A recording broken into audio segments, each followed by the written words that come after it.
మరి ఒక తెలంగాణ రాష్ట్ర వ్యాప్తంగా ఎవరైతే ప్రభుత్వ ఉద్యోగులు ఉన్నారో వారందరికీ కూడా ఒక అదిరిపోయే శుభవార్త అయితే రావడం జరిగిందనమాట.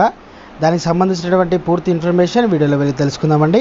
ముందుగా వీడియో చూస్తున్న ప్రతి ఒక్కరు కూడా వీడియోని లైక్ చేయండి, ఛానల్ని సబ్స్క్రైబ్ చేయండి, సపోర్ట్ చేయండి. తోటి మిత్రులందరికీ, బంధుమిత్రులందరికీ కూడా వీడియోని షేర్ చేయండి.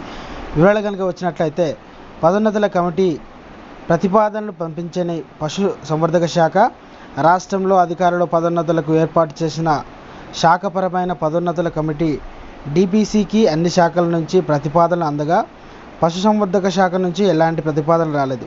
ఈ విషయాన్ని ప్రభుత్వం తీవ్రంగా పరిగణలోకి తీసుకున్నట్లు డిపిసి ప్రతిపాదనలకి నెలాఖరు వరకే గడువు ఉండగా ఖాళీగా ఉన్న అధికారుల పోస్టులను భర్తీకి ప్రతిపాదన పంపాలనే ప్రభుత్వ కార్యదర్శి సిఎస్ శాంతికుమారి ఆదేశాలు పశుసంవర్ధక శాఖ పట్టించుకోవడం లేదని జిఏడి అధికారులు గుర్తించారు.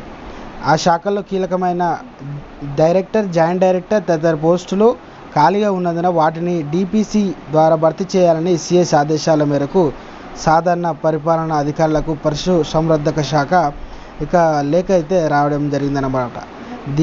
దీనిపైన త్వరలోనే పదోన్నతుల గురించి మనకైతే ఒక మంచి శుభార్త అయితే రానుందన్నమాట. ఇది ఉద్యోగులందరూ కూడా ఒకటి గమనించగలరు.